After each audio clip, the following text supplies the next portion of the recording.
No meu chá de bebê, minha irmã fez um anúncio inesperado. Contou para todos que também estava esperando um filho. Em seguida, começou a abrir os presentes que haviam sido comprados para mim, dizendo que precisava mais deles porque o bebê dela nasceria antes. Minha mãe ainda ajudou a colocar tudo no carro dela. Eu fiquei em silêncio. 4 meses depois, recebi uma mensagem. É urgente. Você pode ser minha fiadora? São só $30.000 para despesas do bebê. Eu disse que não, mas ela usou meu nome mesmo assim. E quando o juiz descobriu como aquele dinheiro foi realmente gasto, ninguém conseguiu acreditar. Quando minha irmã Emily chegou, eu percebi que algo estava estranho. Ela sempre foi dramática, mas naquele dia parecia nervosa. Minha mãe estava grudada nela, cochichando o tempo todo, e eu fingia não ver. Eu só queria aproveitar o momento. Durante a hora dos presentes, Emily pediu para falar. Eu achei que fosse fazer algum brinde, mas ela disse, com um sorriso enorme, que também estava grávida. A sala inteira aplaudiu. Eu sorri, mas por dentro senti o estômago travar. Era meu dia, e ela sabia disso. Ainda assim, engoli seco e disse que estava feliz por ela. O problema começou quando ela foi até a mesa e começou a abrir meus presentes. Dizia que precisava mais do que eu, porque o bebê dela viria antes. Todo mundo ficou em silêncio, mas ninguém a impediu. Nem minha mãe. Pelo contrário, ela a ajudou a colocar tudo no carro. Eu fiquei parada, com as mãos sobre a barriga, fingindo que estava tudo bem. Não queria uma cena. Depois que todos foram embora, sentei no chão da sala, olhando os papéis de presente rasgados e as caixas vazias. Meu marido, Daniel, perguntou por que eu não tinha dito nada. Eu respondi que não valia a pena brigar com alguém como ela, mas a verdade é que eu me senti pequena, impotente. Os meses seguintes foram pesados. Minha gravidez ficou complicada, e eu precisei ficar de repouso. Emily, por outro lado, postava fotos todos os dias, exibindo um enxoval. O meu enxoval. As pessoas comentavam como ela estava preparada, como era uma mãe dedicada. Eu tentava ignorar, mas doía ver aquilo. 4 meses depois, o bebê dela nasceu prematuro. Foi uma confusão. Minha mãe me ligava todos os dias pedindo ajuda, mas eu mal podia levantar da cama. Mesmo assim, eu me senti culpada por não estar presente. Uma manhã, recebi uma mensagem de Emily. Ela dizia que era urgente e me pediu para ser fiadora de um empréstimo. São só $30.000, escreveu. Para as despesas do bebê. Eu respondi que não podia, que mal estava pagando minhas próprias contas médicas. Ela insistiu, dizendo que eu era a única pessoa em quem confiava. Eu ignorei. 2 semanas depois, recebi uma notificação estranha do banco. Alguém tinha usado meu nome como garantia. Meu coração disparou.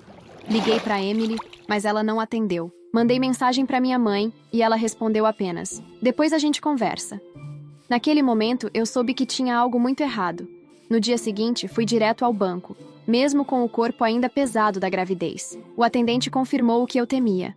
Havia um empréstimo de $30.000 no meu nome. A assinatura era falsificada, mas estava idêntica à minha. Ele me mostrou os documentos, e eu reconheci a letra de Emily no endereço e no número de telefone de contato. Eu senti uma mistura de raiva e desespero. Liguei para minha mãe chorando, dizendo que Emily tinha usado meu nome. Ela respondeu num tom calmo demais, dizendo que eu devia ter mais empatia, porque Emily estava passando por um momento difícil e só precisava de um tempo para se organizar. Eu desliguei. Naquela noite, Daniel ficou horas tentando me acalmar. Ele dizia que podíamos resolver tudo legalmente, mas só a ideia de denunciar minha própria irmã me dava enjoo. Ainda assim, eu não conseguia aceitar que ela tivesse feito algo tão grave. E com a ajuda da minha mãe, as semanas seguintes foram um inferno. O banco começou a cobrar.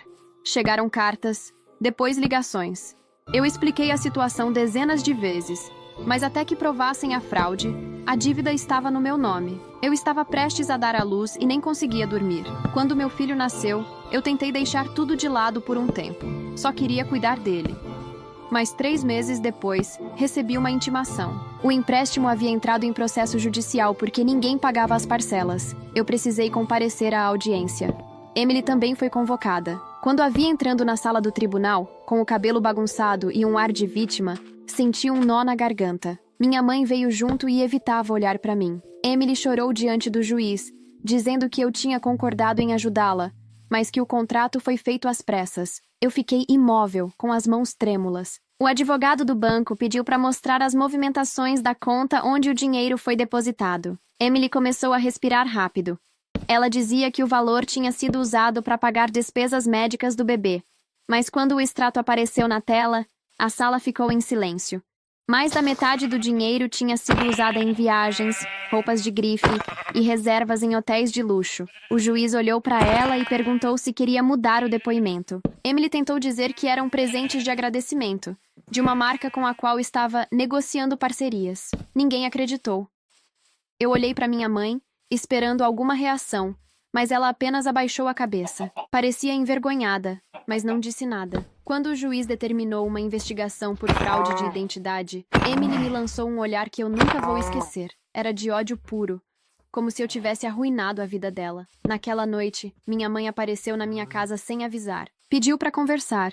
Ela disse que eu não devia levar as coisas tão longe, que Emily estava desesperada e que o bebê precisava dela. Eu respondi que meu filho também precisava de mim e que eu não ia aceitar ser culpada por um crime que não cometi. Ela saiu chorando, dizendo que eu tinha destruído a família. Eu fiquei na cozinha, com o som do bebê chorando no quarto, tentando entender em que momento tudo tinha virado de cabeça para baixo. Nos dias seguintes à audiência, minha casa virou um campo de tensão. Minha mãe parou de atender minhas ligações e Emily me bloqueou em todas as redes sociais. Parte da família acreditava que eu tinha exagerado, que deveria ter resolvido tudo em casa, sem envolver advogados. Mas ninguém parecia se importar que meu nome ainda estava sujo e que eu podia perder o crédito por anos. Daniel insistia para eu não ceder. Ele dizia que se eu voltasse atrás, Emily e minha mãe fariam parecer que eu tinha inventado tudo. Eu sabia que ele tinha razão, mas mesmo assim me doía imaginar o que as pessoas estavam dizendo sobre mim. Quando o relatório final da investigação chegou, a verdade ficou impossível de esconder. Emily havia usado documentos falsos, criado um e-mail em meu nome e até falsificado uma declaração de renda com o endereço da minha antiga casa. Ela sabia detalhes demais, coisas que só alguém muito próximo poderia saber. A polícia me chamou para depor de novo, e foi ali que contaram que parte do dinheiro tinha sido transferida para a conta de um homem chamado Liam. Eu nunca tinha ouvido esse nome. Quando perguntei, o investigador apenas disse que era alguém íntimo de Emily. Aquilo me destruiu de um jeito diferente. Eu ainda tentava acreditar que ela tinha feito tudo por desespero, por causa do bebê. Mas agora parecia algo premeditado, planejado com cuidado. Dias depois, recebi uma mensagem dela de um número desconhecido. Dizia apenas: "Você conseguiu o que queria. Está feliz agora?" Eu não respondi, mas fiquei encarando aquela frase por horas. Minha mãe voltou a me procurar algumas semanas depois. Ela entrou em casa sem bater, com uma expressão fria. Disse que Emily estava arrasada, que o relacionamento dela com Liam tinha acabado e que o bebê estava doente. Depois olhou para mim e perguntou se eu tinha coragem de deixar meu próprio sobrinho passar necessidade. Eu perguntei se ela tinha coragem de defender alguém que destruiu a vida da própria irmã. Ela apenas me disse que Emily sempre foi mais frágil e que eu tinha uma vida mais estável. Era o mesmo discurso de sempre. A mesma justificativa que ela usava desde a infância para explicar tudo o que Emily fazia. Depois que ela saiu, Daniel me contou que o advogado do banco queria processar Emily formalmente por fraude. Eu assinei os papéis sem pensar muito.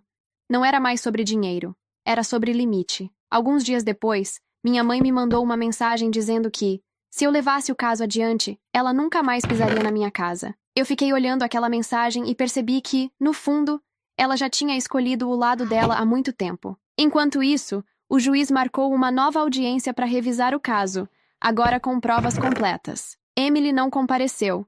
Em vez disso, os advogados apresentaram uma carta onde ela dizia estar mentalmente instável e pedindo clemência. O juiz não aceitou. Determinou o bloqueio dos bens dela e a devolução total do valor, mais juros. Foi o fim de qualquer laço que ainda restava entre nós. Mas 2 semanas depois, algo ainda mais inesperado aconteceu. Recebi uma ligação do advogado informando que o dinheiro havia sido parcialmente recuperado e que a conta de onde veio o pagamento não era de Emily, era de minha mãe. Quando o advogado me contou que parte do dinheiro devolvido tinha saído da conta da minha mãe, minha mente travou. Pedi para ele repetir, achando que tinha entendido errado. Mas não. Ela realmente tinha feito um pagamento parcial do valor, sem avisar ninguém. Passei o resto do dia andando pela casa, com o bebê dormindo no carrinho e o telefone na mão. Eu não sabia se ligava para ela, se chorava ou se fingia que nada tinha acontecido. No fundo, eu sabia que aquele pagamento não era por arrependimento. Era por medo. Naquela noite, decidi ir até a casa dela. Daniel não queria que eu fosse, mas eu precisava olhar para ela e entender o motivo. Quando cheguei, a porta estava aberta e a luz da cozinha acesa. Ela parecia me esperar. Estava sentada na mesa, com uma xícara de café que devia estar fria há horas. Antes que eu dissesse qualquer coisa, ela falou: "Eu fiz o que precisava para proteger sua irmã." Eu perguntei se proteger incluía mentir, falsificar documentos e deixar que eu quase perdesse tudo. Ela respondeu que Emily não aguentaria uma prisão, que ela não tinha a força que eu tinha. Fiquei ali, parada, sentindo o corpo inteiro tremer. Eu disse que para ela, eu sempre fui a filha que aguentava tudo. Então qualquer injustiça podia ser jogada em cima de mim. Ela abaixou o olhar, mas não negou. No caminho de volta para casa, percebi que não tinha mais espaço para esperança. Aquela família que eu tentei proteger a vida inteira simplesmente não existia do jeito que eu imaginava. Alguns dias depois, o advogado me informou que, mesmo com o pagamento parcial, o caso seguiria. A fraude estava comprovada, e o juiz queria ouvir minha mãe também. Eu tentei convencê-lo a poupá-la, mas ele disse que o nome dela já estava citado no processo. A notícia vazou rápido. Parentes distantes começaram a me mandar mensagens dizendo que eu era cruel, que estava expondo a própria mãe. Eu parei de responder qualquer um. Me limitei a cuidar do meu filho e tentar reconstruir o pouco de paz que restava. Na audiência seguinte, minha mãe apareceu acompanhada de um advogado particular. Ela não me olhou. Quando o juiz perguntou se ela tinha feito o pagamento, ela confirmou. Disse que o dinheiro era dela e que apenas quis ajudar. Mas quando perguntaram de onde veio aquele dinheiro, o silêncio foi absoluto. O juiz insistiu. O advogado dela pediu para conversar em particular. E depois de alguns minutos, o juiz ordenou que ela fosse ouvida de forma sigilosa. Eu fiquei esperando no corredor, sem entender. Quando ela saiu da sala, estava pálida. No dia seguinte, recebi uma ligação do advogado, me pedindo para não comentar nada até o processo ser finalizado.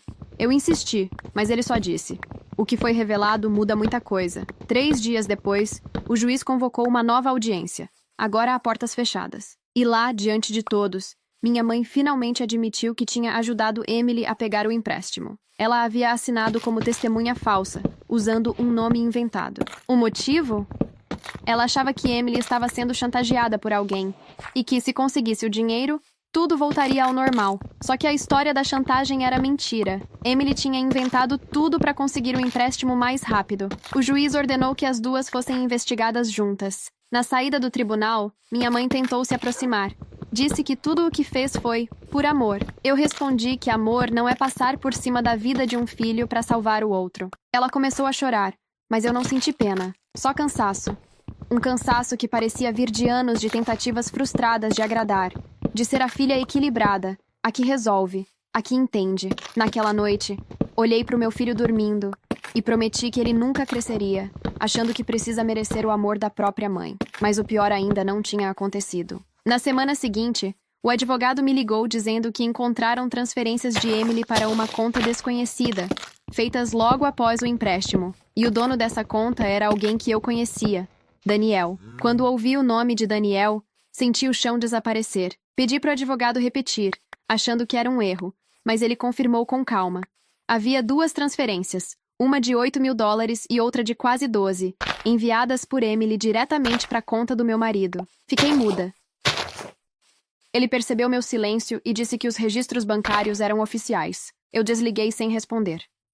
Daniel estava em casa quando cheguei. O bebê dormia no quarto, e ele estava no sofá, mexendo no celular. Eu me sentei à frente dele e perguntei, direto, se ele tinha recebido dinheiro da minha irmã. Ele arregalou os olhos. Depois tentou rir, dizendo que eu estava ficando paranoica. Mas quando eu contei que o banco tinha rastreado as transferências, o rosto dele mudou. Ele ficou pálido. Depois se levantou e começou a andar pela sala. Disse que não era o que eu estava pensando, que Emily o procurou para pedir um favor e que ele só adiantou um dinheiro do próprio bolso, que depois ela devolveu. Eu pedi para ele me mostrar as movimentações na conta. Ele hesitou.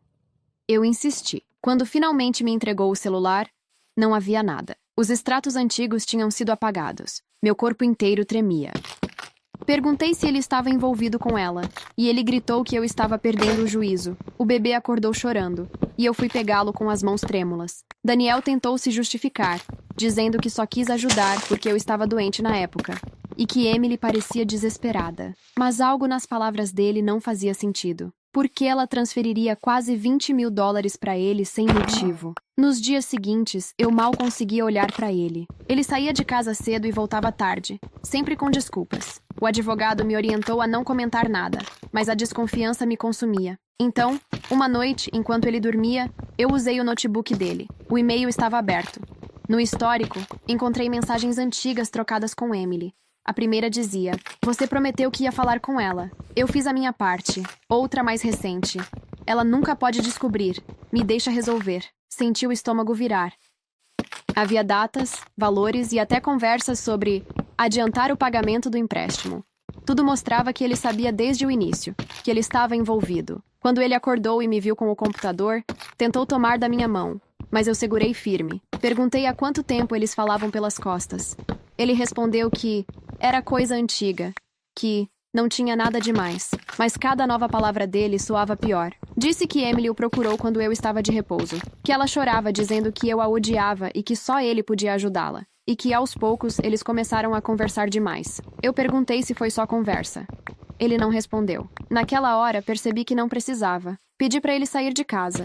Ele disse que eu estava destruindo nossa família por causa de ressentimento. Mas quando olhei nos olhos dele, vi a mesma expressão de culpa que tinha visto na minha mãe. Aquele medo de perder o controle da mentira. Na manhã seguinte, levei o bebê para casa de uma amiga. Liguei para o advogado e pedi para incluir o nome de Daniel no inquérito, caso descobrissem que ele teve participação financeira. Ele me pediu calma, mas eu já não tinha mais nada a perder. Uma semana depois, o relatório final saiu. As transferências para Daniel vinham do mesmo período em que ele me convencia a não denunciar Emily. Segundo o advogado, ele provavelmente recebeu o dinheiro para acalmá-la e fazer com que eu desistisse do processo. Eu me senti traída em todos os níveis possíveis. Como irmã, como filha, como esposa. O advogado sugeriu que eu fizesse um acordo para encerrar tudo sem mais audiências. E aceitei. Eu só queria paz. Emily e minha mãe se mudaram da cidade logo depois. E Daniel saiu de casa com um pedido de divórcio em andamento. Mas 3 meses depois, recebi uma última correspondência do tribunal. Era o relatório completo, com todos os anexos. Entre eles, havia um e-mail de Emily para o banco, enviado antes de o empréstimo ser aprovado. No campo de contato de emergência, ela escreveu o nome de Daniel e o descreveu como pai do bebê. Fiquei parada por minutos olhando aquele documento, tentando entender o que lia. A linha era clara, fria e impossível de ignorar. Contato de emergência. Daniel Miller, pai do bebê. Por um instante, achei que podia ser uma coincidência, um erro de digitação, uma provocação dela. Mas quanto mais eu lia, menos espaço havia para dúvida. Eu me sentei no chão da sala, com o papel tremendo nas minhas mãos. O som do relógio da cozinha parecia alto demais. A lembrança de todas as vezes em que Emily e Daniel trocaram olhares rápidos nas reuniões de família começou a fazer sentido. As mensagens apagadas, as saídas de última hora, o jeito como ele sempre tentava justificar o comportamento dela. Tudo estava ali, escondido nas pequenas coisas que eu nunca quis ver. Liguei para o advogado e perguntei se aquilo podia ser usado no processo. Ele respondeu que, tecnicamente, sim, mas que o campo de contato de emergência não era uma prova definitiva de paternidade. Apenas uma declaração. Ainda assim, aquilo me corroía. Eu precisava saber a verdade. No dia seguinte, fui até a clínica onde Emily tinha feito o pré-natal. Levei o documento e pedi para falar com alguém do setor administrativo. A recepcionista me olhou com desconforto, mas depois de alguns minutos de conversa, confirmou que Daniel era o nome que constava nos registros como acompanhante nas primeiras consultas. Saí de lá tremendo. No carro, chorei como não chorava havia meses. Não era só a traição. Era o fato de todos saberem menos eu. Minha mãe, Emily, Daniel, todos agindo como se eu fosse cega, como se minha confiança fosse uma fraqueza. Quando cheguei em casa, Daniel estava me esperando. Disse que precisava conversar com calma. Eu deixei. Ele começou dizendo que tudo estava fora de contexto, que Emily o usou, que ele nunca quis me magoar. Eu perguntei apenas uma coisa: se o bebê era dele. Ele abaixou o olhar e demorou para responder. Disse que não tinha certeza. Que foi um erro, uma confusão, durante o período em que eu estava de repouso. Que ele não sabia como dizer. O mundo parou. Senti um enjoo físico, como se o corpo rejeitasse o que eu estava ouvindo. Ele tentou se aproximar, mas eu dei um passo para trás. Disse que não queria mais ouvir nada. Que tudo o que ele dissesse naquele momento seria apenas mais uma tentativa de justificar o imperdoável. Nos dias seguintes, Entrei num estado quase automático. Cuidava do bebê, alimentava, trocava fraldas, mas por dentro eu estava vazia. O advogado me ligou avisando que o caso de Emily estava sendo encerrado com pena alternativa e restituição obrigatória. Ela evitaria prisão, mas teria que devolver o restante do dinheiro em parcelas. Eu não disse nada. Aquela punição parecia pequena demais perto do que ela tinha feito e do que eu tinha descoberto. Alguns dias depois, minha mãe me mandou uma mensagem pedindo para esquecer o passado. Disse que Emily estava tentando seguir em frente e que Daniel ainda me amava. Eu olhei para o texto por um longo tempo antes de apagar. Comecei a vender o que podia para reorganizar minha vida. Vendi o carro, troquei de apartamento, mudei o número de telefone. Quis recomeçar em silêncio, longe de todos. Mas o destino não me deixou ir embora em paz. Certo dia, recebi uma carta anônima.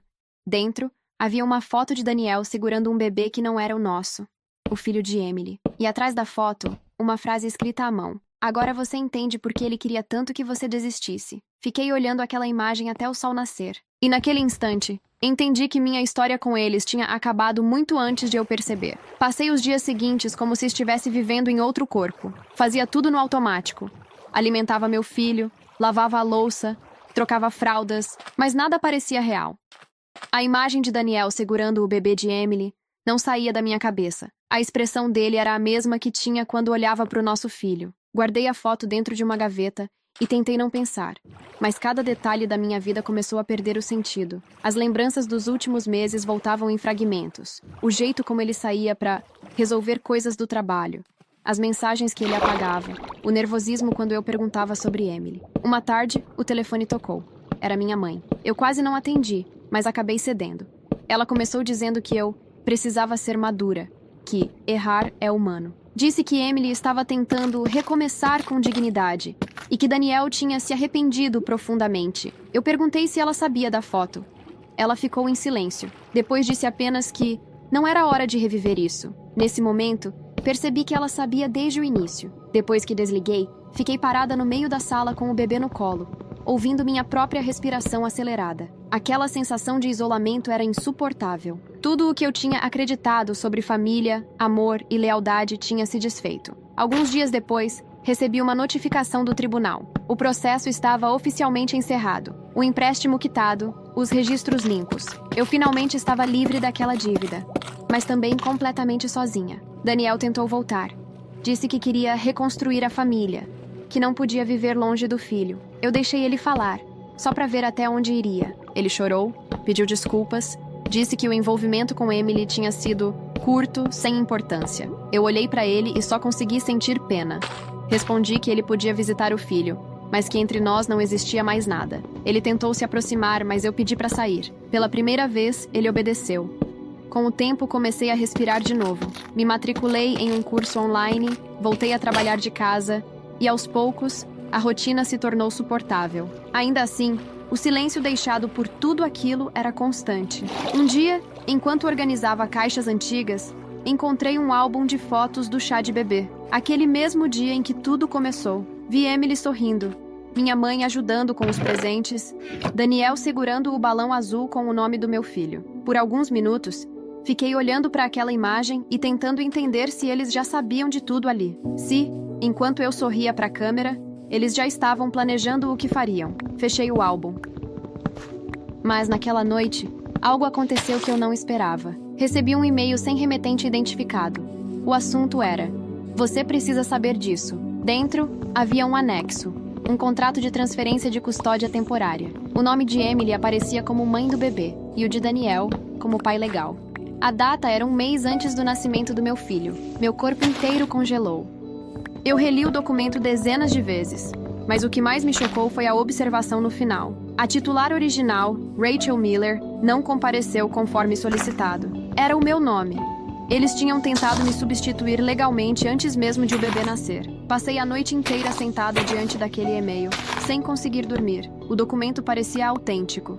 Timbre de um escritório jurídico, assinaturas, carimbos, tudo. Mas o que me deixava em pânico era o que aquilo implicava. Emily e Daniel tinham tentado me apagar, legalmente. A tal transferência de custódia dizia respeito a um bebê que ainda nem havia nascido. O meu bebê. O texto usava expressões vagas como situação de risco materno e autorização preventiva de guarda. O tipo de linguagem que, em mãos certas, podia ser manipulada. De manhã, levei o documento impresso ao advogado. Ele leu em silêncio, franzindo a testa. Quando terminou, perguntou se alguém tinha acesso aos meus dados médicos. Respondi que sim, Emily e minha mãe. Elas me acompanhavam em todas as consultas no início da gestação. Ele explicou que, se esse documento fosse realmente registrado, alguém precisaria ter apresentado um laudo médico falso, alegando que eu não tinha condições de cuidar do bebê. E mais, que aquela tentativa de transferência só não havia sido concluída porque faltava minha assinatura. Meu corpo ficou gelado. Perguntei se era possível descobrir quem enviou o e-mail. Ele disse que o remetente estava protegido, mas que o arquivo tinha sido enviado de um domínio do próprio tribunal, o que significava que alguém de dentro do sistema queria que eu soubesse. Saí do escritório em silêncio.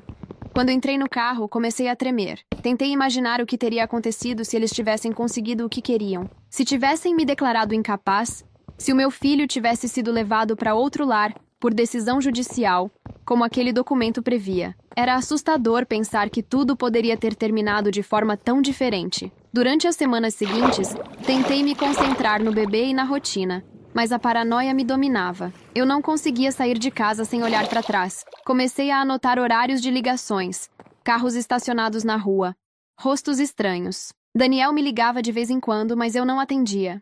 Um dia recebi uma correspondência com o selo de um tribunal estadual.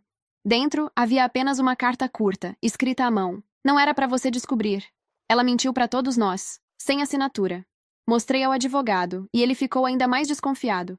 Disse que aquilo indicava que o esquema de Emily talvez fosse maior do que parecia, que ela podia ter tido ajuda de alguém dentro da administração judicial. Começamos a revisar tudo, desde o empréstimo até os registros médicos. E foi então que apareceu outro detalhe: o número da apólice de seguro usada para comprovar minha incapacidade temporária. O mesmo número que constava na documentação de Emily quando ela registrou o nascimento do próprio filho. Ou seja, ela usou meus dados médicos para criar o histórico dela. O advogado recomendou abrir uma nova denúncia, mas eu hesitei. Eu já tinha passado por tribunais demais. Só que, naquela noite, recebi outra mensagem anônima, dessa vez com uma foto do mesmo contrato, agora carimbado como rascunho arquivado, não válido, e junto uma frase curta. Ela tentou mais de uma vez. Meu coração disparou. Se aquele rascunho existia, significava que Emily ainda tentava de algum modo me atingir. Talvez para se vingar, talvez para me punir por tê-la denunciado. Mas o que veio depois superou tudo que eu imaginava. Uma semana depois, o advogado me ligou cedo, com a voz tensa. Disse que um novo documento tinha sido encontrado entre os autos antigos do processo de Emily. Era um pedido de custódia conjunto. Os nomes eram dela e de Daniel, e no campo destinado ao nome da criança, constava o nome do meu filho. Quando o advogado leu aquele trecho em voz alta, senti como se o ar tivesse sumido da sala. Pedi para ver com os próprios olhos. Ele me mostrou o documento. Era oficial, datado de poucos dias antes do nascimento do meu filho. O título dizia: Solicitação de custódia compartilhada. Menores sob risco familiar. No espaço reservado aos nomes dos responsáveis, estava lá: Emily Carter e Daniel Miller. Debaixo, meu nome aparecia citado apenas como parte ausente. Eu fiquei imóvel, tentando entender o que aquilo significava. O advogado explicou que eles haviam usado um relatório médico falso, alegando que eu sofria de episódios dissociativos graves durante a gestação, o que me tornaria incapaz de cuidar do bebê sozinha. O relatório levava de assinatura digital de um médico que nunca me atendeu. E o mais revoltante, ele descobriu que aquele mesmo nome constava em um grupo de profissionais investigados por emitir laudos falsos para processos de custódia e adoção. Meu estômago embrulhou. Eles estavam prontos para me tirar tudo. Meu filho, minha identidade, minha própria história, enquanto eu estava deitada, vulnerável, acreditando que minha família cuidava de mim. Perguntei se Daniel podia ser processado criminalmente. O advogado disse que sim, mas que o processo seria longo e doloroso. Eu olhei para a janela do escritório e percebi que, de alguma forma, eu já não me importava com dor. O que eu não suportava mais era viver com medo. Voltei para casa e passei a noite acordada, observando meu filho dormir. Ele respirava calmo, alheio a tudo o que estava acontecendo. Foi quando percebi que eu não queria apenas justiça. Eu queria encerrar aquele ciclo. Não queria mais que meu nome aparecesse em papéis de tribunal ao lado dos deles. No dia seguinte, fui pessoalmente à promotoria. Entreguei todos os documentos Pedi para incluir as novas provas e deixei claro que não retiraria nenhuma queixa. O promotor me olhou com expressão de espanto, talvez por ver alguém que não tremia mais. Eu tremia por dentro, mas ele não precisava saber disso. Enquanto esperava o protocolo, meu celular vibrou. Era uma mensagem de um número desconhecido. Pare agora, Rachel. Você não sabe com quem está mexendo. O promotor viu a tela e anotou o número imediatamente. Disse que isso só confirmava que eu estava no caminho certo. As semanas seguintes foram um turbilhão. A imprensa local começou a mencionar o caso, de forma discreta, sem nomes. Mulher tenta usar documentos falsos para obter guarda de criança. Eu evitava ler, mas os vizinhos cochichavam. Daniel me ligou chorando, dizendo que eu estava acabando com a vida dele. Disse que Emily tinha inventado tudo e que ele só assinou o papel porque ela o ameaçou com algo. Eu não perguntei o quê.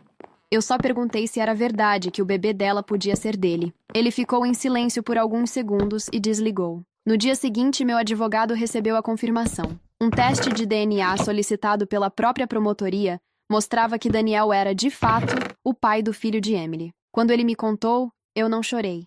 Não gritei. Não senti raiva. Foi como se, finalmente, tudo tivesse feito sentido. Todo o caos, as mentiras, as manipulações, tudo girava em torno de algo simples e brutal: traição e covardia. Minha mãe, ao saber da notícia, tentou me visitar. Eu não abri a porta. Deixei que batesse, chorasse, implorasse. Só observei da janela. Aquela mulher não era mais minha família. Alguns meses depois, o processo terminou. Emily foi condenada à restituição integral. Daniel perdeu o direito de contato comigo e o tribunal determinou que qualquer solicitação envolvendo o meu filho só poderia ser feita através de ordem judicial. Pela primeira vez em muito tempo, a casa ficou em silêncio. Um silêncio diferente. Não de medo, mas de alívio. Mas então, quase um ano depois, quando eu finalmente acreditava que tudo tinha ficado para trás, recebi uma ligação do advogado. A voz dele estava tensa, baixa. Disse que Emily havia desaparecido com o filho e deixado uma única carta registrada no processo. Uma carta endereçada a mim. A carta chegou 2 dias depois, em um envelope simples, sem remetente. O selo era de outro estado. Nevada. Eu hesitei antes de abrir. Tinha medo do que podia encontrar ali. Mas, ao mesmo tempo, algo dentro de mim precisava saber. O papel estava amassado, como se tivesse sido escrito às pressas. A caligrafia era dela, inconfundível. Começava assim: Rachel, eu sei que você me odeia, e talvez mereça, mas você precisa entender uma coisa. Nada do que fiz foi por mal. Eu só queria uma vida melhor. Para mim, para o meu filho, e de certa forma, para você também. Fiquei lendo e relendo essa frase, tentando imaginar que tipo de distorção de amor poderia justificar tudo o que ela tinha feito. Ela continuava dizendo que as coisas saíram do controle, que Daniel prometeu algo que nunca cumpriu, e que ela não podia ficar para pagar o preço sozinha. Depois, uma parte me arrepiou. Você nunca entendeu, mas Daniel te traía muito antes de mim. Eu só fui a primeira a dizer sim. Ele falava sobre você como se fosse uma obrigação. Eu achei que, se ele me amasse, eu seria a exceção. Só percebi tarde demais que ele não amava ninguém. As linhas seguintes eram mais confusas, pareciam escritas entre soluços. Ela dizia que estava indo embora, que não podia confiar em mais ninguém e que alguém estava atrás dela. As últimas palavras eram um pedido estranho. Se algo acontecer comigo, cuide do meu filho. Ele é inocente. E no fundo, ele é parte de você também. Terminei de ler e fiquei parada, sem conseguir respirar. Parte de mim queria rasgar aquele papel. Outra parte só sentia um vazio enorme, uma mistura de raiva, pena e exaustão. Liguei para o advogado imediatamente. Ele pediu que eu guardasse a carta intacta, pois poderia servir como prova, caso fosse necessário abrir uma busca formal. As autoridades já estavam tentando rastrear o paradeiro dela, mas até aquele momento, ninguém sabia onde Emily e o bebê estavam. As semanas seguintes foram longas.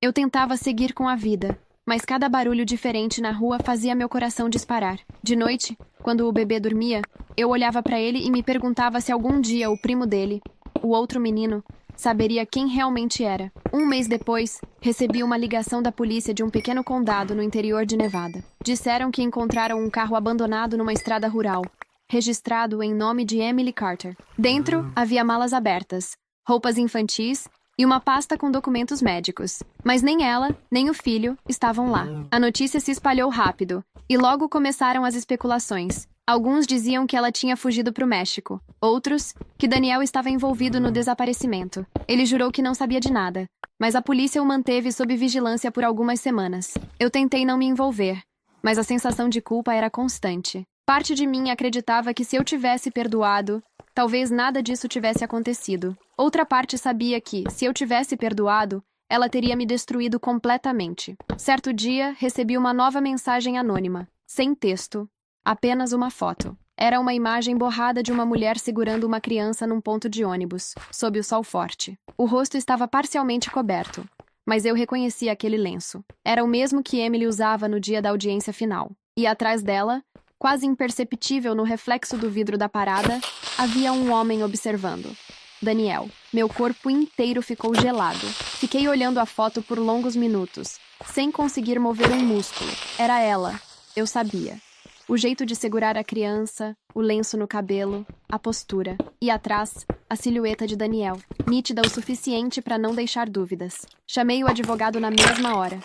Ele pediu para eu encaminhar a imagem e não entrar em contato com ninguém. Disse que mandaria o material para a polícia, mas me alertou que talvez a foto tivesse sido tirada há dias, até semanas. Mesmo assim, a esperança de finalmente entender o que estava acontecendo reacendeu, junto com o medo.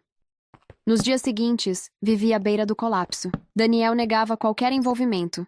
Dizia que não via Emily desde o julgamento, mas quando a polícia o chamou para depor, ele se contradisse 3 vezes na mesma entrevista. Admitiu que trocou mensagens com ela após o desaparecimento, para saber se ela estava bem, mas não explicou por que o celular dele tinha pingado no mesmo condado onde o carro dela foi encontrado. O detetive responsável pelo caso me ligou pessoalmente. Disse que a investigação agora incluía possível sequestro parental, porque havia suspeita de que Emily tivesse levado o filho com a ajuda de alguém que ela conhecia bem. Eu quase não dormia mais. Ficava imaginando aquela criança, o filho dos dois, em algum lugar desconhecido, crescendo no meio de mentiras. Por mais raiva que eu sentisse, ainda havia uma parte de mim que queria que ele ficasse bem. 2 semanas depois, recebi uma ligação inesperada. Era de um número bloqueado. Quando atendi, uma voz feminina, rouca e baixa, disse apenas: "Ele não é quem você pensa, Rachel." Daniel mentiu para mim também. Antes que eu pudesse responder, a ligação caiu. A polícia rastreou o número, mas era de um telefone descartável, sem registro. Mesmo assim, o detetive acreditava que a voz podia ser de Emily. Eu queria duvidar, mas o tom era o mesmo. Confuso, rápido, cheio de urgência. Comecei a revisar tudo o que tinha guardado. E-mails, mensagens, extratos, papéis antigos. E foi aí que encontrei um detalhe que eu nunca tinha notado. No contrato do empréstimo inicial, aquele que começou toda a história, havia uma segunda assinatura testemunhal, ilegível. Mas agora eu reconhecia as iniciais. D.M. Daniel Miller. Ele estava envolvido desde o início. Não como cúmplice eventual, mas como parte do plano. Na manhã seguinte, fui até a delegacia e entreguei tudo. O detetive me ouviu por quase 2 horas, em silêncio. Quando terminei, ele disse que já havia um mandado de prisão temporária emitido contra Daniel, mas que ainda faltavam provas diretas da localização de Emily. Naquela noite, eu e meu filho dormimos na casa de uma amiga. Eu estava exausta, mas pela primeira vez em meses, senti que as coisas estavam se encaminhando, mas a calma durou pouco. 2 dias depois, o detetive me ligou de novo. Disse que receberam uma nova pista. Uma câmera de segurança de um hotel em Reno havia captado uma mulher muito parecida com Emily, entregando uma criança a um homem no estacionamento. O homem vestia boné e casaco escuro. O rosto dele estava parcialmente coberto, mas quando a imagem foi ampliada, o detetive teve certeza. Era Daniel. Quando o detetive me contou que o homem do vídeo era Daniel, eu não consegui reagir de imediato. Ele esperava alguma pergunta, mas eu fiquei muda. Era como se o cérebro tivesse desligado para me proteger. Depois de alguns segundos, ele disse que a filmagem tinha sido feita 4 dias antes, o que significava que eles ainda estavam vivos, mas em fuga. O hotel ficava em Reno, e o carro que apareceu nas imagens tinha placa trocada. Daniel e Emily pareciam se encontrar discretamente, como se estivessem acertando algo. O detetive disse que após a entrega da criança, Emily saiu sozinha e desapareceu. Daniel ficou mais algumas horas no hotel e depois pegou a estrada rumo à Califórnia. Eu perguntei o que ele fez com o bebê. O detetive respondeu que era o que estavam tentando descobrir. Naquela noite não consegui dormir. Fiquei olhando para o meu filho e pensando no outro, o que provavelmente nunca teria culpa por nada disso, o que estava preso entre adultos que confundiam amor com posse. 2 dias depois, a polícia prendeu Daniel numa cidade costeira ao norte da Califórnia. Ele dirigia o mesmo carro do vídeo.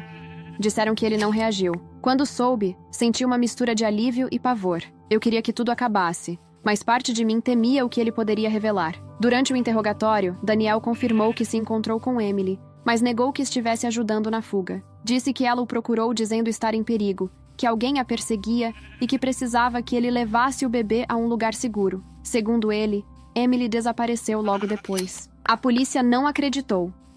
No carro dele, encontraram uma mochila infantil, roupas de bebê e uma certidão de nascimento falsa. O nome da criança era o mesmo do filho de Emily, mas com o meu sobrenome. O detetive me mostrou a cópia. As mãos dele tremiam quando me entregou o papel. Disse que nunca tinha visto uma fraude tão meticulosa. O documento alegava que a criança era meu segundo filho, nascido em condições particulares e registrado fora do estado. Era um golpe completo. Como se eles estivessem tentando reescrever a história, me fazer parecer cúmplice. Talvez até prepararem terreno para algo ainda pior. Enquanto Daniel permanecia sob custódia, as buscas por Emily se intensificaram. Nenhum rastro. Nenhum cartão, ligação, nada. Era como se ela tivesse sumido da face da terra. As autoridades acreditavam que ela podia ter assumido outra identidade. Eu só queria que achassem o bebê. Sem aviso, uma tarde o detetive me ligou de novo. Disse que tinham encontrado uma mulher desacordada em um abrigo no interior de Utah. O nome usado na ficha era falso, mas as impressões digitais confirmaram. Era Emily. Meu coração disparou. Perguntei sobre o bebê. E ele fez uma pausa longa demais antes de responder. Disse que ela estava sozinha quando foi encontrada, confusa, desnutrida, dizendo que o menino estava seguro. Eles a levaram para um hospital psiquiátrico sob custódia. Eu viajei até lá com o detetive. Quando a vi, quase não reconheci. Estava magra, pálida, com olheiras fundas. Ainda assim, quando nossos olhos se encontraram, senti a mesma mistura de raiva e pena. Ela me olhou por um tempo e disse com a voz fraca: "Ele tá bem, Rachel. Ele vai crescer melhor longe de todos nós." Eu perguntei onde ele estava. Ela só sorriu, um sorriso vazio, e respondeu: "Pergunta pro Daniel." Ele sabe. Mas Daniel, na prisão, se recusava a falar. Aquela resposta me perseguiu. Pergunta pro Daniel. Ele sabe. Essas 4 palavras ecoavam na minha cabeça como um zumbido constante. Os investigadores pressionaram Daniel durante dias, mas ele se manteve em silêncio. Apenas dizia que não havia motivo para tanto drama e que o bebê estava melhor onde estava. Nenhum endereço, nenhum nome, nada. Ele parecia satisfeito com o caos que deixava atrás de si. Enquanto isso, Emily foi internada sob observação psiquiátrica. O relatório médico dizia que ela oscilava entre lucidez e delírio, que chorava pedindo o filho, e às vezes ria sozinha, repetindo que estava tudo certo agora. Fui autorizada a vê-la uma vez. Entrei no quarto e ela estava sentada, olhando pela janela. Quando me viu, disse apenas: "Você venceu, Rachel. Mas no final, eu te salvei." Perguntei onde o bebê estava. Ela fechou os olhos e murmurou algo que parecia um nome. Annie's Place, ou algo parecido. Pedi para ela repetir. Mas ela começou a chorar, e não falou mais nada. Voltei para casa com a cabeça latejando. Passei a noite inteira pesquisando esse nome. Annie's Place podia ser qualquer coisa. Um abrigo, uma creche, uma casa de apoio. Depois de horas procurando, encontrei uma instituição pequena em Sacramento chamada Annie's Place for Children. Um abrigo temporário para bebês em situação irregular. Liguei para a polícia imediatamente. O detetive responsável entrou em contato com o abrigo e confirmou que, de fato, havia um bebê ali registrado há cerca de 2 meses. O nome era diferente, Ethan Moore, mas a data de nascimento e os dados de saúde coincidiam exatamente com o filho de Emily. 2 dias depois, recebi a ligação que eu nem sabia se queria atender. O bebê tinha sido identificado. Era mesmo o filho dela, vivo, saudável, sob tutela do Estado. Quando me mostraram uma foto, senti o coração apertar. Ele tinha o mesmo olhar curioso do meu filho. Um olhar inocente demais para carregar o peso de tudo isso. As autoridades perguntaram se eu tinha interesse em solicitar a guarda. Eu fiquei em silêncio por um longo tempo. Parte de mim queria dizer sim imediatamente. Outra parte tremia só de pensar em voltar a lidar com audiências, papéis, juízes, advogados. No final, eu disse que precisava de um tempo para pensar. Mas naquela noite, Enquanto observava meu filho dormindo, imaginei o outro menino crescendo sozinho, em um abrigo, com o nome falso que deram a ele, e percebi que talvez o que Emily quis dizer com "te salvei" fosse justamente isso. Ela não queria que ele crescesse no meio da destruição que criou. No dia seguinte, fui ao hospital mais uma vez. Queria olhar para ela e dar uma resposta, mesmo que ela não entendesse. Quando entrei, Emily estava calma, quase serena. Disse que sonhava todas as noites com o filho dela, e o meu brincando juntos, em algum lugar onde ninguém os confundia, onde ninguém mentia. Eu respondi que, se ela realmente quisesse paz para ele, eu faria o possível para garantir isso. Ela sorriu pela primeira vez sem ironia, e antes de eu sair, sussurrou: "Então cuida dele, Rachel. Cuida dos dois." Saí dali com as pernas tremendo. Na semana seguinte, entrei com o pedido oficial de guarda provisória de Ethan. A decisão ainda levaria meses, mas eu sabia que estava fazendo a coisa certa. Daniel continuava preso, aguardando o julgamento. E mesmo atrás das grades, ainda tentava me mandar cartas, todas recusadas. Mas então, um dia antes da primeira audiência sobre a guarda, o detetive me ligou cedo. A voz dele estava diferente, pesada. Disse que Emily havia sido encontrada morta em seu quarto, horas antes de ser transferida para outra ala. E sobre a cama, havia uma carta endereçada a mim. Quando o detetive disse que havia uma carta para mim, o mundo pareceu desacelerar. Pedi para vê-la, mas ele insistiu que precisava ser entregue oficialmente, como parte do inquérito. Ainda assim, ele adiantou: "Não é longa, mas é diferente das outras. Parece que ela sabia o que estava fazendo." Fui até o hospital naquele mesmo dia. O ambiente estava silencioso, com aquele tipo de calma forçada que existe depois de algo trágico. O investigador me conduziu até uma pequena sala e me entregou um envelope branco, dobrado cuidadosamente. Na frente, em letras tremidas, estava escrito apenas: "Para Rachel." As mãos me tremiam quando comecei a ler. "Rachel, eu não sei se você vai me odiar mais depois disso, mas quero que entenda o que realmente aconteceu. Daniel nunca quis o bebê. Para ele, tudo foi um jogo. Comigo e com você. Ele me prometeu que ficaria comigo quando você adoeceu, que deixaria tudo para trás. Eu acreditei." Quando percebi que ele mentia, já era tarde. O empréstimo, as falsificações, as mentiras, tudo começou por causa dele. Ele dizia que precisava do dinheiro para resolver nossas vidas, mas depois me deixou sozinha com dívidas e culpa. Eu tentei consertar as coisas.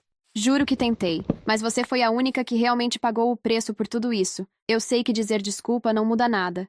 Então deixei o que me restava: a verdade. Havia um pequeno papel dobrado dentro da carta. Um extrato bancário, mostrando uma transferência feita de Daniel para uma conta desconhecida, datada de apenas uma semana antes da prisão dele. O valor era alto: $15.000. No campo de descrição, estava escrito: "Cuida bem dele."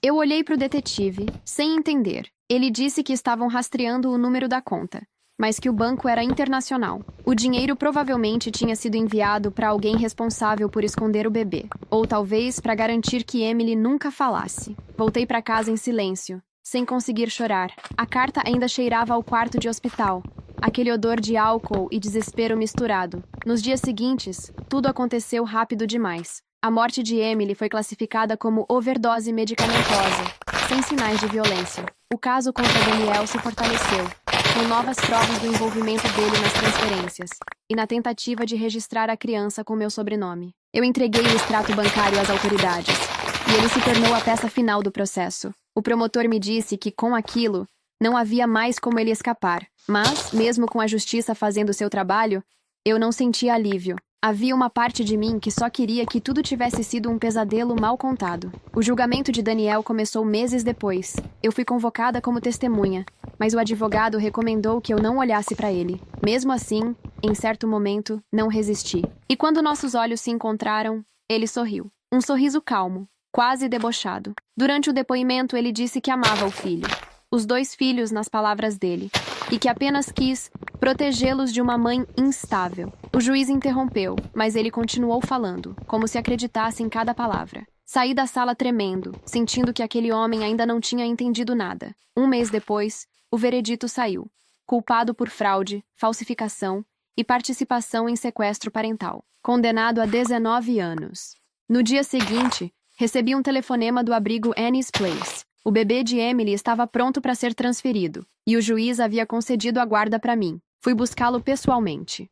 Quando o peguei nos braços, ele chorou por poucos segundos e depois se acalmou, encostando a cabeça no meu ombro. Era leve, morno, real. Naquele instante, senti que finalmente tudo fazia sentido. Mas ao sair do abrigo, o funcionário me chamou de volta. Disse que havia uma última coisa para me entregar. Era um envelope pequeno, sem remetente, deixado por uma mulher de voz calma, algumas semanas antes. Dentro havia apenas uma foto.